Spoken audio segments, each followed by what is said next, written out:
Shalom, shalom, que la grâce et la faveur de notre Seigneur, Jésus-Christ de Nazareth, soit votre partage. Béni soit Dieu, nous avons abordé 2026, cette nouvelle année de grâce et de faveur au nom de Jésus. Ce matin, je parle des voix de Dieu, les voix de Dieu. La Bible déclame Psaume 107, verset 3. C'est David qui parle, il dit, il a manifesté ses voix à Moïse, ses œuvres aux enfants d'Israël. Il parle ici de deux choses importantes. Les voix à Moïse, les œuvres aux enfants d'Israël. Nous sommes entrés dans une nouvelle année. Il est important, bien aimé dans le Seigneur, de comprendre que tu dois connaître les voix de Dieu. Les voix de Dieu.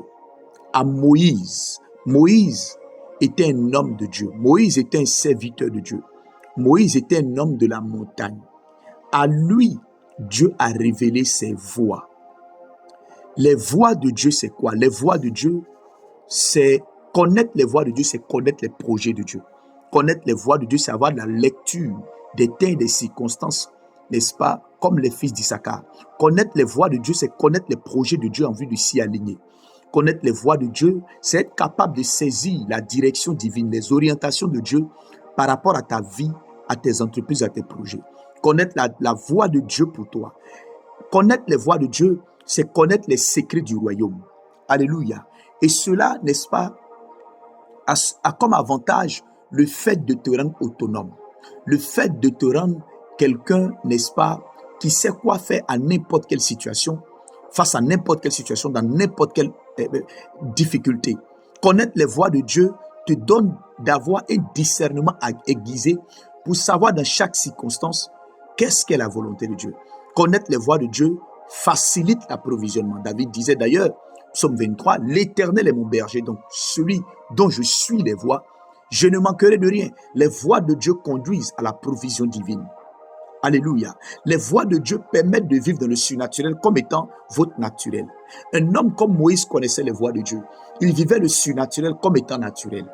Le temps est arrivé où Dieu veut qu'il y ait une séparation, une démarcation claire entre ta vie et la vie de ceux qui ne connaissent pas Dieu. Dieu veut que ta vie devienne, n'est-ce pas, un chapelet d'événements surnaturels. Et pour cela, il t'appelle à connaître ses voies. On ne connaît pas les voies de Dieu en restant dans la foule. On ne connaît pas les voies de Dieu en restant, n'est-ce pas, dans la bassesse. On connaît les voies de Dieu. On découvre les voies de Dieu en étant sur la montagne. On connaît les voies de Dieu en étant un homme des montagnes, un homme des profondeurs. Alléluia.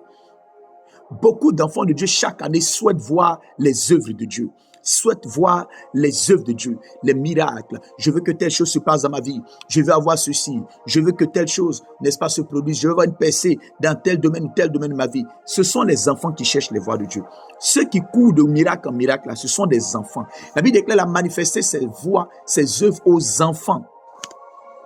L'une des preuves que quelqu'un a grandi spirituellement, c'est le fait que la personne cherche l'enseignement, elle cherche la connaissance, elle cherche à découvrir les voies de Dieu, elle rentre dans les profondeurs de Dieu, elle cherche à découvrir les profondeurs de Dieu. C'est un signe de maturité spirituelle.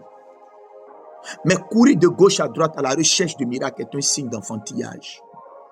Celui qui a grandi cherche les voies, car si je découvre les voies, les miracles deviennent mon quotidien. Je sais comment les activer. Alléluia. Cette année, il faut grandir. Arrête d'être un enfant de Dieu. Cherche à connaître les voies de Dieu pour devenir toi-même un faiseur de miracles. Un homme que les miracles accompagnent. Il a dit, voici les miracles qui accompagneront ceux qui auront cru. Croire, c'est connaître ce que Dieu attend de toi. Poser les pas de foi par rapport à cela, c'est la croire. Et il dit, les miracles vont t'accompagner. Cette année, c'est le temps que les miracles t'accompagnent. C'est le temps que les miracles t'accompagnent. C'est le temps que les miracles t'accompagnent. Et pour cela, il faut monter sur la montagne pour connaître les voies de Dieu. C'est pour cela que je t'invite à 12 jours de jeûne et prière. À partir du lundi prochain, nous avons 12 jours de jeûne et prière, n'est-ce pas, pour dominer 2026. Pour dominer 2026.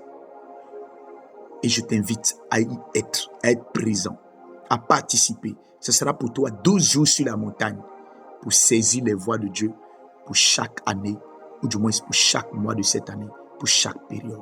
Que Dieu te bénisse. Souviens-toi, cette année, l'Éternel t'appelle à connaître ses voies. Le téléphone de ton pasteur peut être fermé. Sa porte peut être fermée. Quand tu connais les voies de Dieu, tu n'as pas besoin. Tu peux toi-même savoir quoi faire dans n'importe quelle situation de ta vie. On connaît les voies de Dieu, je l'ai dit en étant un homme des montagnes, du jeûne et de la prière. On connaît les voies de Dieu en suivant les sacrificateurs que Dieu nous donne. Josué chapitre 3, Dieu dit au peuple, quand les sacrificateurs qui portent l'arche vont être devant, ils vont avancer, vous serez à quelques coudées de vous allez suivre les sacrificateurs qui portent l'arche. Vous devez discerner cette année quels sont les hommes que Dieu vous donne, quels sont les prophètes, quels sont les oints que Dieu vous donne. Pas pour toujours courir aller pour qu'ils vous imposent les mains, non. Donc vous devez écouter les enseignements. Car la parole d'un homme de Dieu contient les voix. Les enseignements de Dieu, d'un homme de Dieu contiennent des voix de Dieu. Donc, discernez. Cette année, ce n'est pas tous les pasteurs que vous devez écouter. Ce ne sont pas tous les enseignements de tous les hommes de Dieu que vous devez écouter. Vous devez écouter les enseignements des oints que Dieu vous donne, des sacrificateurs que Dieu vous donne, des porteurs de l'arche. Un homme peut être un fanfaron, un homme peut être connu et puis ne pas porter l'arche de Dieu, ne pas porter la présence de Dieu. La notoriété d'un homme de Dieu, la notoriété d'un pasteur n'est pas, n'est-ce pas, un gage de ce que cet homme transporte. L'arche que tu dois suivre. Tu dois être un homme de discernement. Car par les voies, les enseignements, par la lumière de certains hommes de Dieu, nous pouvons avoir la lumière nous-mêmes. Jésus disait, je suis la lumière du monde. Étant sur la terre, ce n'était plus seulement la parole de Dieu qui était la lumière. Jésus lui-même était la lumière. Donc suivre Jésus, c'était suivre la lumière. Suivre les paroles de Jésus, c'était suivre la lumière. Cette année, il faut te discipliner. Arrête de courir à gauche, à droite. Sois un homme des montagnes. Et sur la montagne, même Dieu va te révéler le sacrificateur que tu dois suivre.